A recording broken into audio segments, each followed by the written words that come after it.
Okay ka lang ba? Ako na lang ang magtatanong sa'yo kasi wala namang nagtatanong na iba. Ako na lang ulit ang mag-uusisa kung talagang okay ka ba. Kakapagod din pala, no? Yung gulong-gulo ka na pero wala kang ibang masabihan ng nararamdaman mo. Yung gusto mo sanang sabihin ang mga hinanakit mo kaso walang available na makikinig sa'yo. Ang sarap sanang magkwento kaso wala namang handang makinig sa mga hinaing mo. Parang yung tipong sarili mong problema, sarili mo ring comfort. Kaya kahit gusto mong magpatuloy, hindi mo maiwasang mapagod. Self, bakit ganun? Bakit parang palagi na lang tayong naiiwan sa ere pag ganito yung sitwasyon? Bakit tila walang nakakaintindi? Bakit parang walang may pake?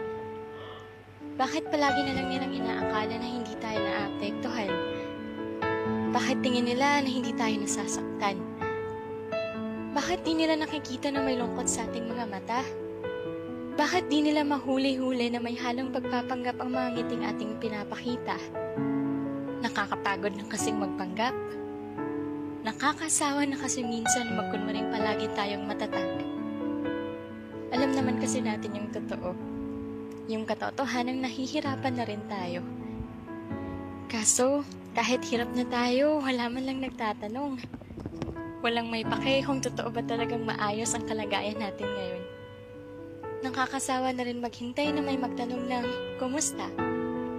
Kaya pipilitin na lang nating maging okay at wag na lang umasa. Pero kaya pa naman natin to, di ba?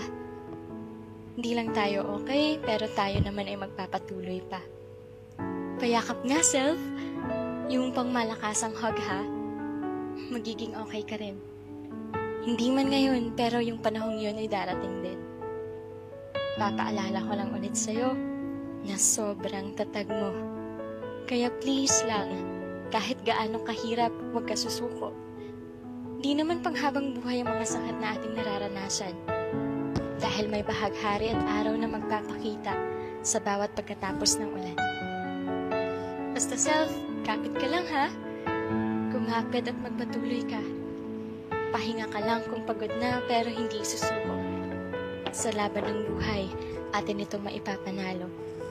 Lubos na nagmamahal at nagtitiwala sa'yo. Walang iba kung hindi ako.